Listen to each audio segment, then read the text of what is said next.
Hello বন্ধুরা, তোমরা সবাই ভালো আছো? আজকে তোমাদের সাথে একটা রেসিপি শেয়ার করব। চাটনি।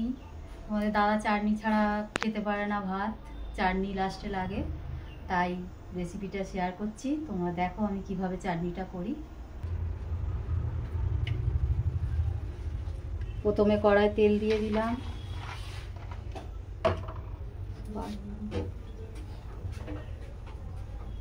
তেলটা গরম হলে 5 ফোড়ন দেবো।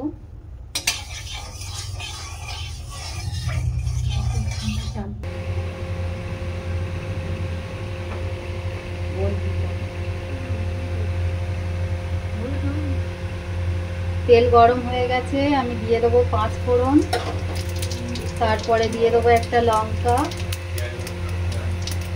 তারপরে দিয়ে দেবো একটা তেজপাতা।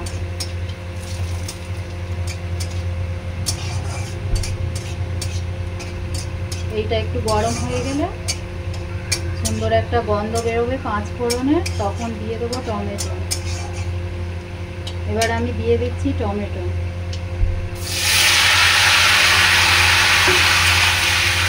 বেশি করে রাখবো।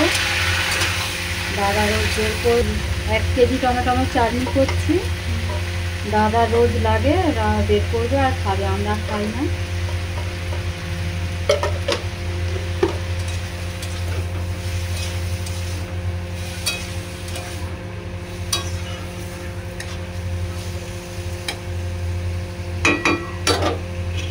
একটু ঢাকা দিয়ে দিলাম, টমেটোটা নরম হবে।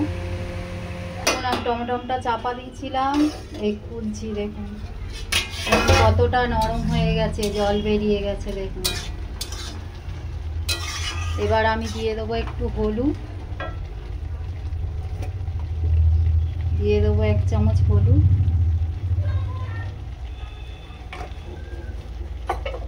আর দিয়ে দেবো খেজুরটা। এখানে আমি 500 খেজুর নিয়েছি, সবটা দিয়ে দিচ্ছি।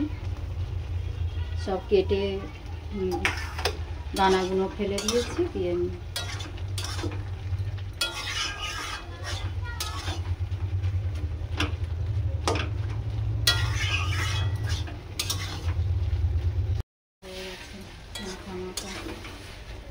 এবার দিয়ে দেবো চিনি।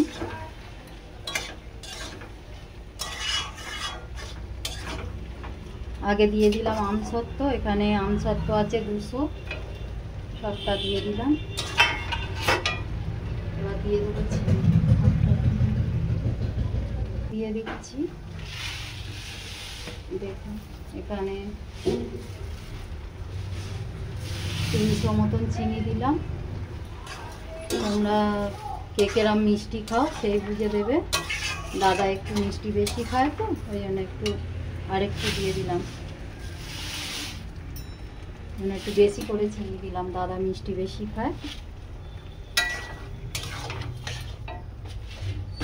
তোমরা তোমাদের পরিমাণ মতন বুঝে দেবে।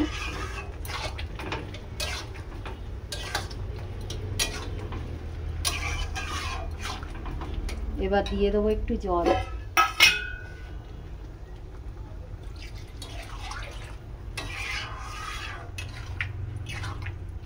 একটু বেশি করে জল দিয়ে দিলাম।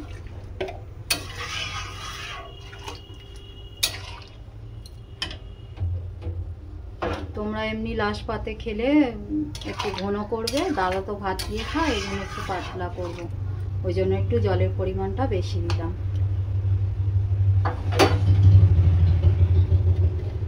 জলটা দিয়ে এবার চাপা দেবো। চাটনিটা ঢাকা দিয়েছিলাম, এবার খুলছি, দেখো তোমরা, দেখো কত সুন্দর লাগছে, ঘন হয়ে গেছে, আর কি সুন্দর আমসত্ত্ব গলে গেছে, কত সুন্দর গন্ধ বেরিয়েছে। তোমরাও এইভাবে করে দেখো আর খেয়ে জানিও কেমন হলো। তোমরা কিভাবে করো একটু কমেন্ট করে জানিও। দেখো কত সুন্দর হয়েছে, গলে গেছে আমসত্ত্বটা।